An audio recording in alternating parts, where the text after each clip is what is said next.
sur le stand des Échos à Vivatech avec la directrice générale adjointe de la Poste en charge du numérique. Bonjour Nathalie Collin. Bonjour. Merci d'être avec nous. Alors, je vais préciser à ceux qui vont regarder cette interview, ça va être assez surprenant.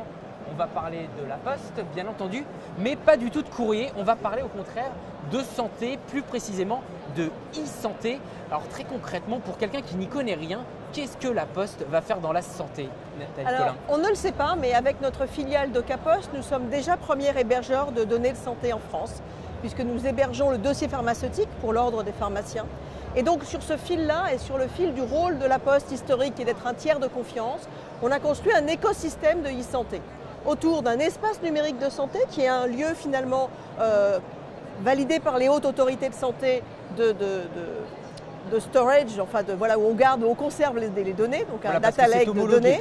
Tout ça est homologué par les autorités de santé.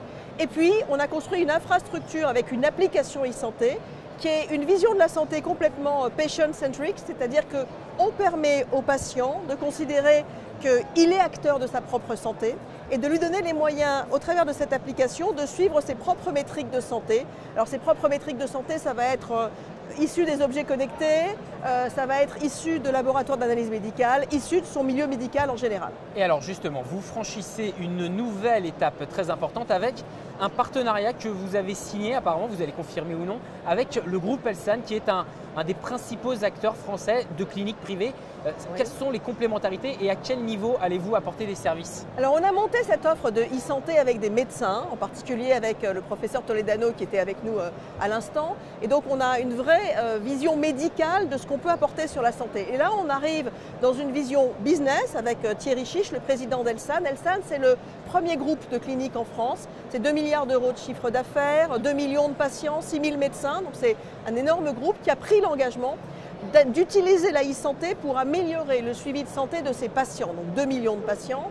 Et qu'est-ce qu'on fait avec eux? On travaille sur cette plateforme pour faire de la pré-hospitalisation et de la post-hospitalisation à domicile, pour faire un vrai suivi de santé du patient au sens global et 360 du terme. C'est-à-dire une logique servicielle.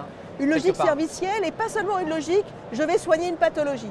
On considère que le patient, on le soigne aussi bien quand il a des analyses, quand il va voir un spécialiste, quand il va voir son généraliste, ou bien quand il va aller voir un kinésithérapeute, et que tout ce parcours-là, il est lui-même finalement responsable quelque part de sa santé. C'est pour ça qu'on dit patient-centric.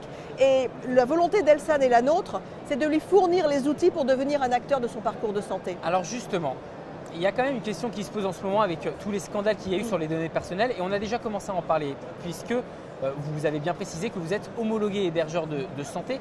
Aujourd'hui, comment vous travaillez à cette sécurisation des données à la Poste, sachant qu'on est le 25 mai, c'est la date d'entrée en vigueur en plus de la RGPD. Voilà, quel est l'enjeu de la sécurisation sur des données de santé qui sont quand même, on peut le dire, très très personnelles? Alors, c'est probablement la meilleure question à poser parce qu'il y a 3 enjeux en réalité. Il y a un enjeu de sécurisation, on va dire, technologique. Et cet enjeu, il est assuré par la Haute Autorité de Santé.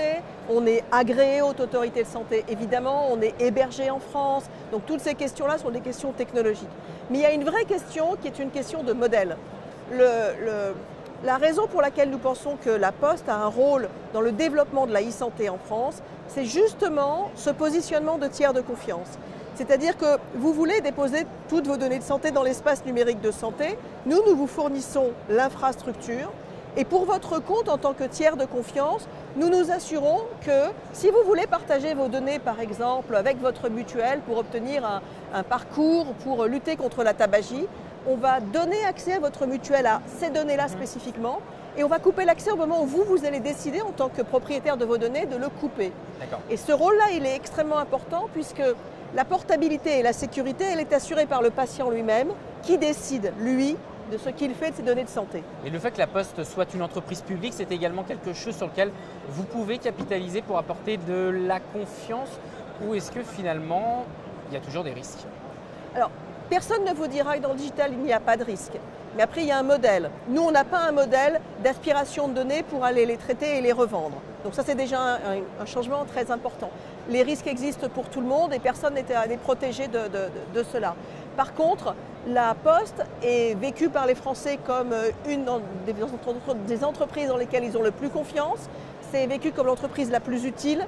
Et on capitalise sur vraiment l'ADN de la Poste. Et l'ADN de la Poste, c'est quoi? C'est la proximité, l'universalité, la pérennité, la neutralité, qui sont toutes des choses très très importantes quand on va commencer à parler de vos données. Je vous rappelle que nous sommes construits sur le secret des correspondances, que même des gens comme Snowden disent si vous voulez envoyer entre journalistes des informations extrêmement confidentielles, envoyez-les par la Poste. Par papier. Par papier. Et donc c'est quand même intéressant pour le journaliste que vous êtes. Et qu'on a répliqué cela dans le serment du postier. Tous les postiers prêtent serment sur le secret des correspondances et aujourd'hui sur la e-privacy. Et il y aura un serment de 100 postiers à Vivatech samedi prochain. Merci Nathalie Collin d'avoir été avec nous sur ce stand donc, des Échos à Vivatech. Je rappelle, directrice générale adjointe en charge du numérique au sein du groupe La Poste.